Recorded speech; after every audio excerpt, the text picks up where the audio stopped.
What's going on, y'all, and welcome back to my channel. Today we're going to be taking a look at this Space Jam: A New Legacy arcade game that can be found as a perk for Xbox Game Pass Ultimate members. So that will make this exclusive to the Xbox platform and also on PC. So if you have Game Pass Ultimate, you can go ahead and download this. And I know there may be some confusion on how to obtain this game because it's not necessarily found in the Game Pass lineup. So what you have to do is go into your perks menu and download it directly from there if you're on Xbox. I'm not too sure how you redeem it on PC, but I would assume it's a similar fashion. But yeah, so if you're looking for the title and can't find it, look in your perks menu on Xbox and it should be there.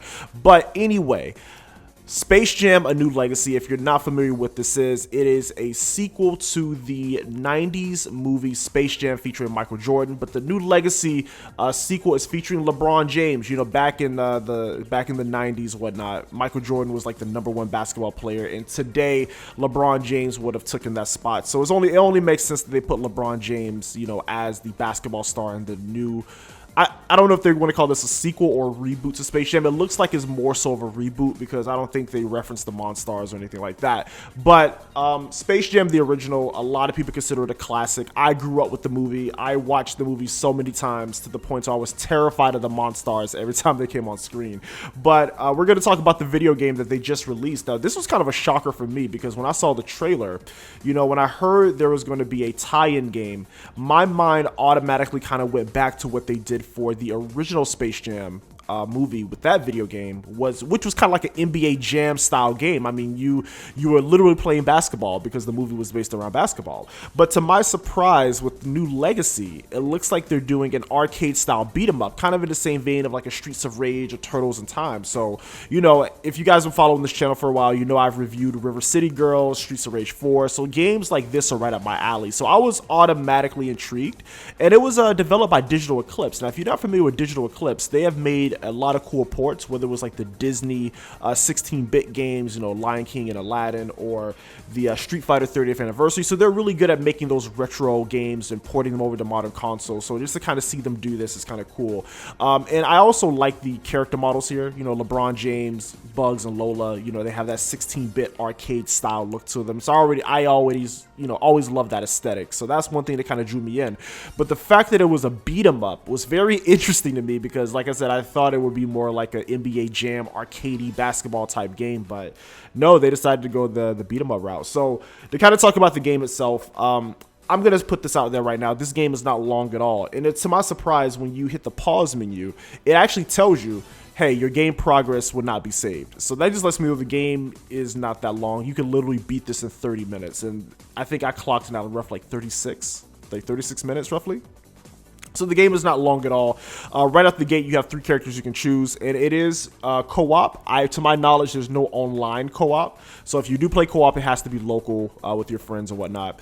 But you can pick between 3 characters, LeBron James, obviously, and Bugs Bunny and Lola Bunny. Now, there are other characters, but they're not selectable. So the other characters are in the form of these cards. Now, these cards act as power-ups. So when you select your character, or if you die within the level, you can select these cards, and, you know, the different characters are going to have different perks.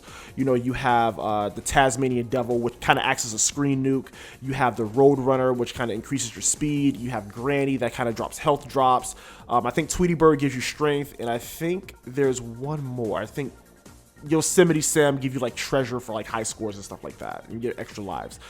So that's one mechanic that they have. As far as the characters themselves, for my understanding, I don't think these characters play any different. Their attack animation is different based on who you pick. You know, with LeBron James, he's pretty much punching and swinging. You know, Bugs Bunny has like the boxing gloves and whatnot, and Lola, she uses like different types of, you know, accessories like a purse and stuff to hit enemies. But from my understanding, outside of the animation differences, there's no difference between these 3 characters when it comes to gameplay. Now, it may be me, but I did think Bugs Bunny was a little faster than all the rest of the characters, but as far as like damage output and things like that, I couldn't really tell a difference with whoever character you pick. So as far as controls go, you really only have one control, which is an attack button, which is the X button on the Xbox controller. So you press X, that's how you do like your combos and stuff like that. If you do X and A, you do like this special move that takes a little bit of your health to do, but it is great for getting a lot of enemies off of you. And of course, you have the basketball, which acts as a projectile. Now, what I like about this is that you can actually charge up this basketball and just kind of beam it at enemies and bosses, and I thought that was a really fun thing to do, especially when you have like the little mini game stages. You have to break through a door or something like that. It's really cool because I have to charge that basketball and just throw it at somebody. So yeah, but like I said, man, the game is not that long, and I chose not to do like a scripted review for this because it's so short of an experience. So go ahead and answer the question: is this game worth the play? Considering it's free with Game Pass Ultimate, it's fine. It controls well. If you like beat 'em ups like Final Fight, Streets of Rage, you're gonna already be right at home with this game.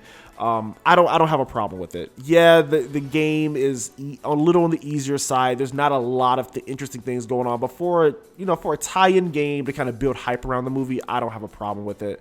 If you play this game, man, drop a comment down below. I just want to kind of hop on here and talk about it and just kind of talk about my experience with it. But overall, I did find it enjoyable. It was a bit short, 30 minutes. You can beat that in like a lunch break if you're playing this at work or whatever. But yeah, man, it's cool. It's cool. As far as the movie itself, my opinion on it is slowly starting to turn for the better. I remember when they first announced that I wasn't that excited. I'm like, Space Jam didn't really need a reboot or a sequel, but as I kind of look deeper into the trailers and kind of seeing the hype around the movie, I'm slowly kind of gravitating towards it. And since it is going to be on HBO Max, it doesn't hurt to check it out. I mean, I already pay for HBO Max already, so why not? If it's going to be on HBO Max day one, I'll just check it out one morning and see what it's talking about. So, but yeah, man, let me know what you think down in the comments down below, and also let me know what your experience with Space Jam has been. Are you a Space Jam fan? Did you like the original? Are you excited for the sequel or the reboot, I should say?